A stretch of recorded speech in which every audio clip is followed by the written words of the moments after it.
Bine ați venit la SpyShop, sunt Răzvan și astăzi vom prezenta și configura împreună camera wireless de exterior de la Dahua, Imo Cruiser, o cameră cu senzor de 4 megapixeli, Smart Tracking, Pan and Tilt, sirenă și multe altele. Ca de obicei aveți linkul în descriere. Hai să începem! SpyShop. Securitate înainte de toate.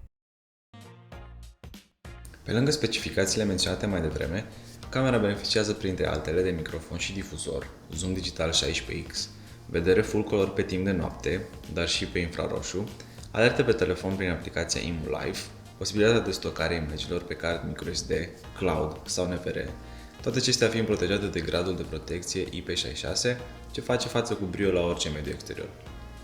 În pachet aveți toate accesoriile necesare, ce nu sunt prea multe pentru că această cameră are nevoie doar de o singură conexiune prin cablu, cea de alimentare, dar suportă și cablu FTP. În rest, totul se conectează, setează prin Wi-Fi. Nimic mai simplu. O să trecem și pas cu pas prin aplicație pentru cei ce au dificultăți în a conecta camera.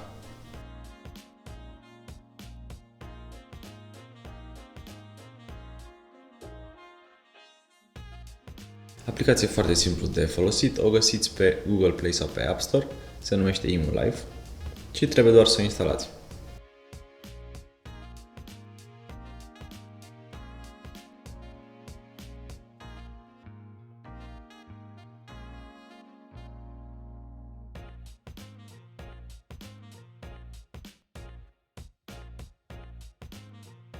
Dacă ați reușit să descărcați și instalați aplicația, după ce ați acceptat permisiunile, termenii și condițiile, acum e timpul să vă logați sau să creați un cont nou.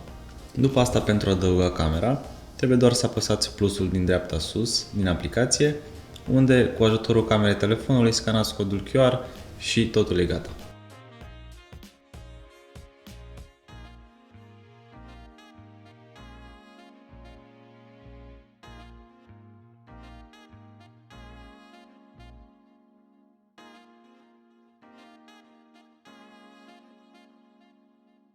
Ultima cerință e conectarea acesteia la Wi-Fi cu internet, pentru update-uri de firmware, conectarea la un NVR sau cloud.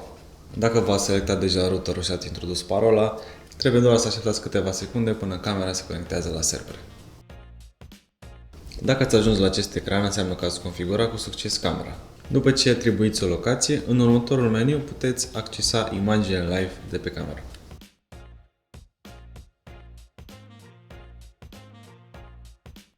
Aici aveți mai multe funcții, printre care și Pan and Tilt-ul, unde testăm și spotlight-urile și sirena.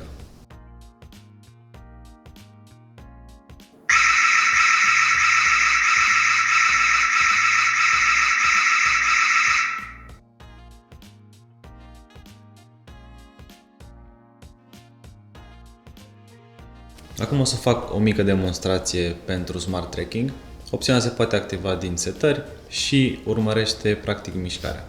Pe lângă asta am pus și un video din exterior, țin să menționez că imaginile sunt înregistrate direct din aplicație.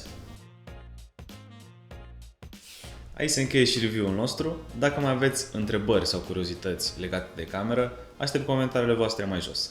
Și nu uitați, securitate înainte de toate!